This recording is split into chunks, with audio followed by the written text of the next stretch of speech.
সায়ন্ত মোদকের বিরুদ্ধে প্রথমবার সাহস করে প্রতিবাদ করেছিলেন কিরণ মজুমদার।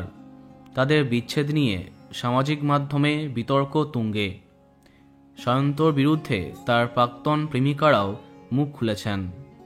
এবার সায়ন্তর সাথে মেয়ে অহনার স্বামী দীপঙ্করের তুলনা করলেন অহনার মা চাঁদনী গাঙ্গুলি। মায়ের ইচ্ছের বিরুদ্ধে গিয়ে মেকআপ আর্টিস্ট দীপঙ্করের সাথে বিয়ে করেন পর্দার মিশকা। ডিভোর্সি হবার সাথে দীপঙ্করের বেশ কিছু বিষয় তার মায়ের পছন্দ হয়নি। এরপরে মেয়েকে ত্যাগ করেছিলেন চাঁদনী। অন্যদিকে কাউকে না জানিয়ে দীপঙ্করের সাথে আইনি বিয়ে করেছিলেন অহনা। মা এবং মেয়ের দ্বন্দ্ব বেশ কয়েকদিন আলোচনায় ছিল, কিন্তু তারপরে সব থেমে যায়।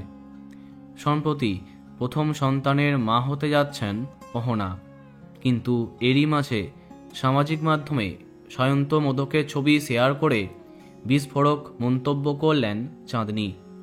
তিনি লিখেছেন, ইনি একা নন, অনেকেই আছেন, তবে সব মেয়েরা সাহস করে বলতে পারে না।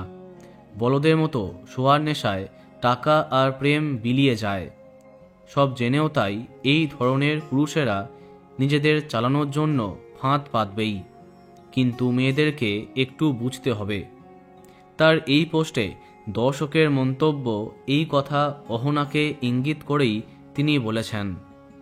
দীপঙ্করের সাথে অহনার সম্পর্ক মানতে না পারায় এইভাবেই হয়তো ক্ষোভ প্রকাশ করলেন চাঁদনী গাঙ্গুলি। বন্ধুরা, ভিডিওটি এইটুকুই। বাংলা বিনোদনের অন্যান্য আরও খবর পেতে সাবস্ক্রাইব কারেন্ট বস। ধন্যবাদ।